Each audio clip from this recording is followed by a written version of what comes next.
داماوی و بێدەسەڵاتی کۆماری ئیسلامی لە ئاست ژنانی ئازاد کۆش. ڕۆژی شەمە 25 و یەکشەمە 26 خاکە لێوە ناوەندی سەرەکی دەسەڵاتی کۆماری ئیسلامی هاوکات ئاگری دوو شەڕی هەڵگیرسان، شەڕ لەگەڵ ئیسرائیل و شەڕ لەگەڵ خوازیارانی پۆشینی جلوبەرگی دڵخواز و لایەنگرەکانیان. لەم نێوەندەدا شەڕی دووهەم گرنگترە بۆی و مانەوەی بەندە بە سەرکەوتن تیایدا. خامنەیی ڕۆژی 15 خاکە لێوە سەر لە نوێ لە وتاری جەژنی ڕەمەزاندا حیجابی ناچاری بە حکمێکی بێ ئەملاوە و لای شەرعی ناوبرد و جارێکی دیکە ئاتەش بە اختیارە بەکرێ گیراوەکانی هاندا بۆ ئەوەی ئەرکەکانیان لە پێناو فەرمان بە چاکەکردندا جێبەجێ بکەن. ناوبراو هەروەها وتی تەنانەت ئەو ژنانش کە باوەڕیان بە شەرع نییە دەبێت حیجابی ئیجباری ڕەچاو بکەن چونکە پرسێکی یاساییە. ئەوە لە کاتێکدایە کە پرۆژەی یاسای عیفاف و حیجاب لە مەجلیسی ڕژیمی بێسای ئیسلامیدا هێشتا مشتومڕی لەسەرە و پەسەند نەکراوە.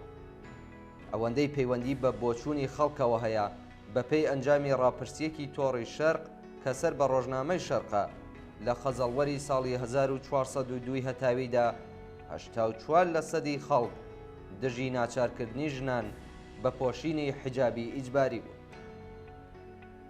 بە پەیڕەوی لە فەرمانەکانی خامنەیی بەکرێگیراوانی 30 ئۆرگانی بەرپرسی جێبەجێکردنی پرۆژەی عیفاف و حیجاب کەوت نەخۆ. لەم نێوەندەدا هێزە ئینتزامیەکان وەک باڵی جێبەجێکار و ئامرازی سەرکوتی دەستی دەسەڵاتی دادوەری و کابینەی ڕئیسی وەحشیانەتر هاتنە مەیدان. ئەوان پلانێکی کردەییان بە ناوی تەرحی نور خستە ڕوو و بە گوێرەی ئەو پلانە ڕۆژی پێنجشەمە 23 خاکە لێوە لە شارە جۆراوجۆرەکان ڕاگەیاندنی توندیان بڵاو کردەوە و کە لە ڕۆژی شەممە 25 خاکە لێوە سەرجەم پلان و ڕێکارە شکست خواردووەکانی پێشوویان کە پەیوەندیان بە حیجابی ئیجباریەوە هەیە تونتر دەکەنەوە. بە گوێرەی راپۆرتەکان لەو ڕۆژەدا هێزەکانی گەشتی ئێرشاد، گروپە چالاکەکانی بەسیج، لیباس شەخسیەکان، لات و چەقۆ کێشە بەکرێ گیراوەکان و مەئمورانی کۆنتڕۆڵی حیجاب بە ڕادەیەکی زۆر لە شەقامی شارە گەورەکان و لەوانە شاری تاراندا دەرکەوتن.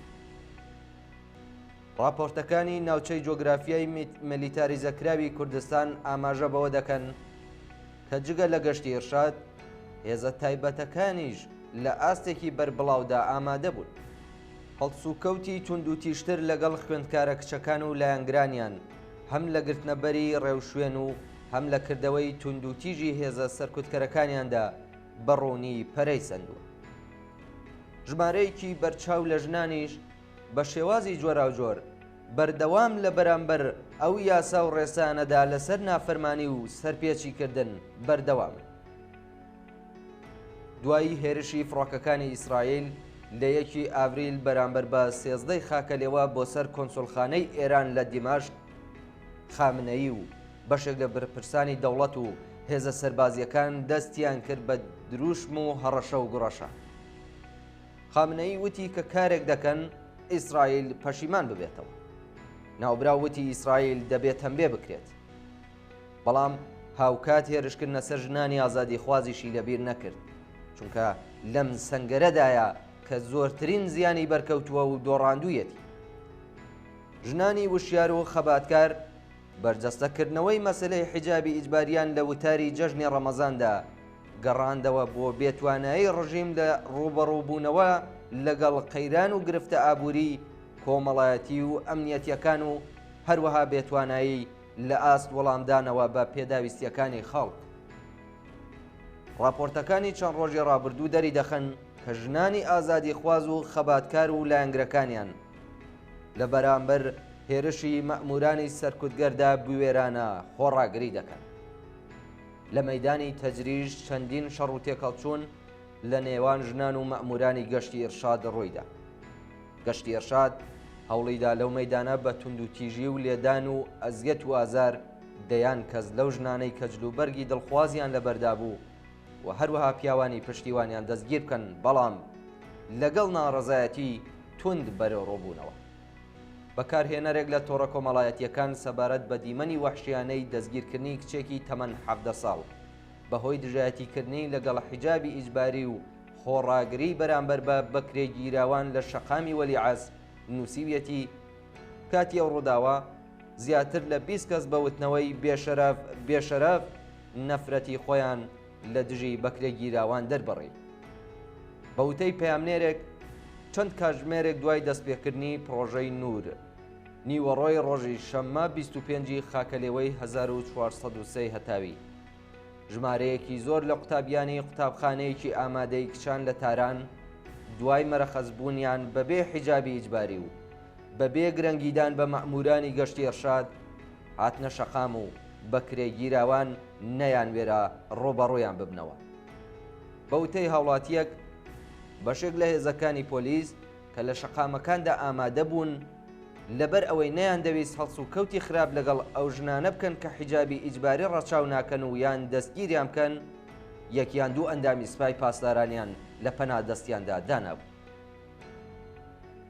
واقعیەت ئەوەیە کە کۆماری ئیسلامی بەکردەوە سەپاندنی حیجابی ئیجباری کردوتە بنەمای سەرەکی مانەوەی خۆی، مانەوەیەکی کە بە تەواوی لە مەترسیدایە. ئاخۆندە دەسەڵاتدار و بەرپرسە نظامیەکانی ڕژیم جگە لەلایەنی ئیدۆلۆژی بە لە بەرچاوگرتنی ڕۆڵی پێشەنگایەتی ژنان لە خەباتی سیاسی و کۆمەڵایەتیدا کە لە شۆڕشی ژینادا گەیشتە لووتکە بە پێویستی دەزانن بە هەر نرخێک بێت خەبات و نافەرمانی ژنان لەگەڵ شکست بەرەو ڕووبکەنەوە، چونکە بزوتنەوەی ژنان بە بەشی خۆی کەشوهەوای خەباتکارانەی لە کۆمەلگادا زیندوو ڕاگرتووە و ئیلهام بەخش بووە بۆ خەباتی دادخوازان. پێویستە ئەو ڕاستیە لە بەرچاو بگیرێت کە لەم ڕۆژانەدا بزوتنەوەی ژنانی ئازادی خواز و لایەنگرانی جلوبەرگی دڵخواز بووەتە سەنگەری سەرەکی خەباتی نێوان ڕژیم و ئازادی خوازان. لەم ڕۆوە ئەرکی سەرشانی سەرجەم ڕێبەران و پێشڕەوانی بزوتنەوە کۆمەڵایەتیەکان و هەموو ئازادی خوازانەوەیە کە پشتیوانی خۆیان لە بزوتنەوەی ژنان و هەر تاکێکی هەڵسوڕا و تێکۆشەری ئەو بوارە هەرچی زیاتر پەرە پێبدەن و ڕۆڵی کاریگەر و بەرچاوتر ببینن لە شکست پێهێنانی سەر لە نوێی ڕژیم لەم بوارەدا.